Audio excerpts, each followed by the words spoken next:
Well, my dad, what can I say? Don't remember much of him. I know one thing though. That he went missing that night. All those years ago. Only recently though, the village, a lot of people, the police,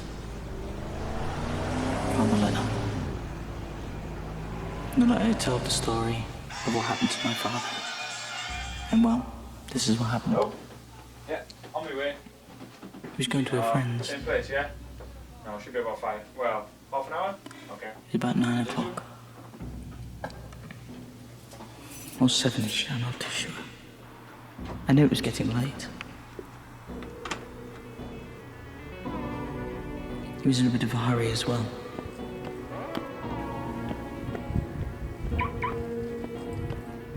He got into his car and set off.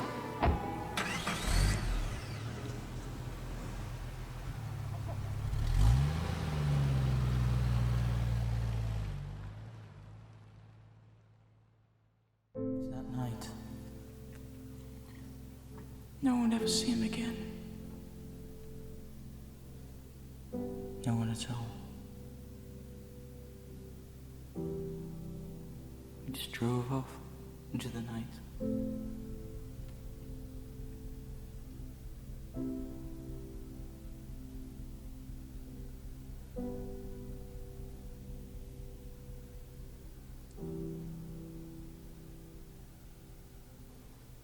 His car had problems later on the way there.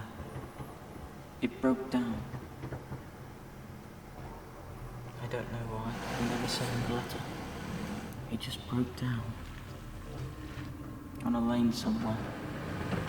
Not far from a village that was further down in the valley. What?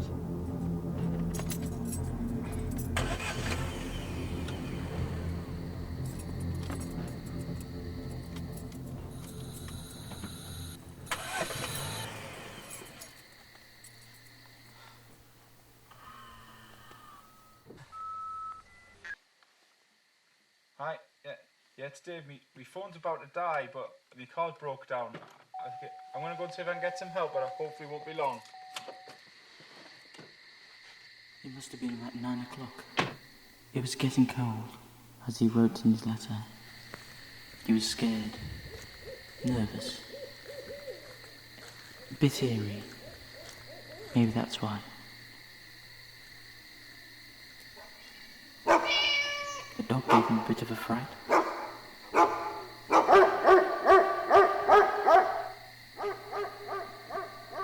He decided to make a move for the village. The village of Crimson. For what I gathered.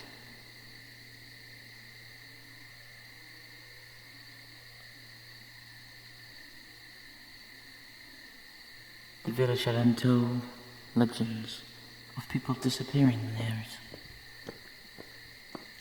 Not coming back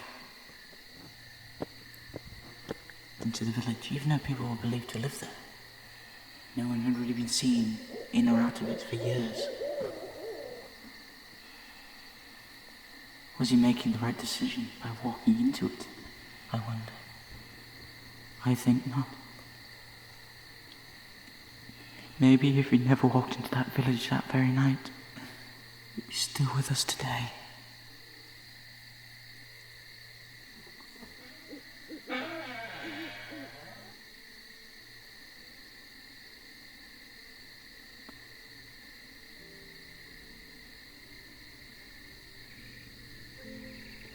Not much luck though. He couldn't get a call. Nobody was about. No civilization. No cars on the roads. No lights on. As he tried to walk around the village to find help, he began to notice something mysterious. Like he couldn't leave, he said.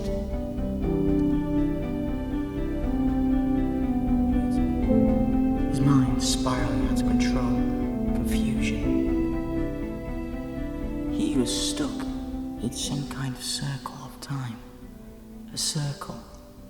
never-ending conundrum in the village of Crimson.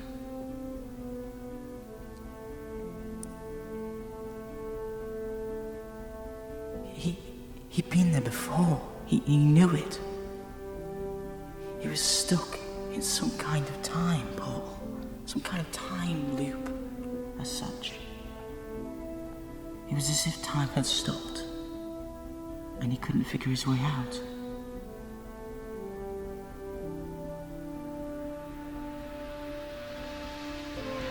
Why couldn't he get out? What was going on?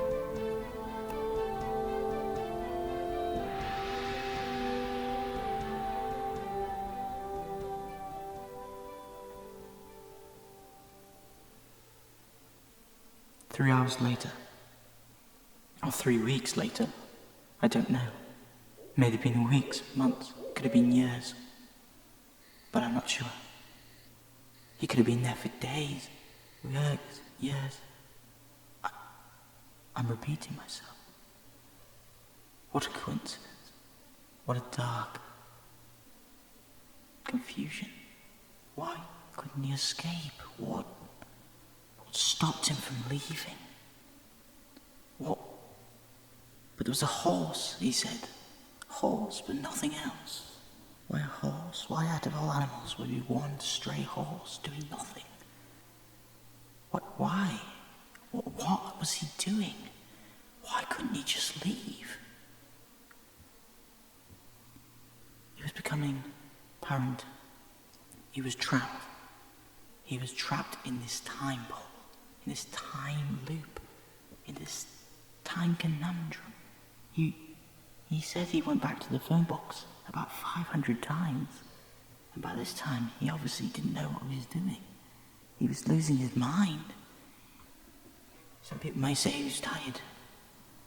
His brain wasn't working. That's not true. My father was clever. Well, that's what my mother said.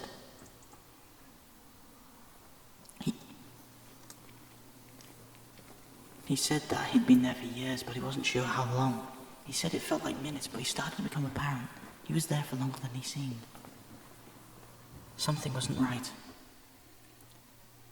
He knew it.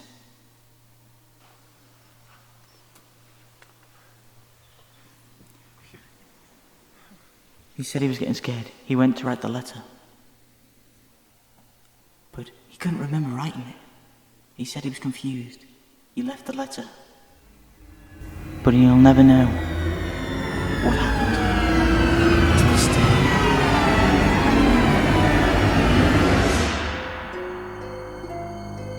I will never know. I can't say. I don't know.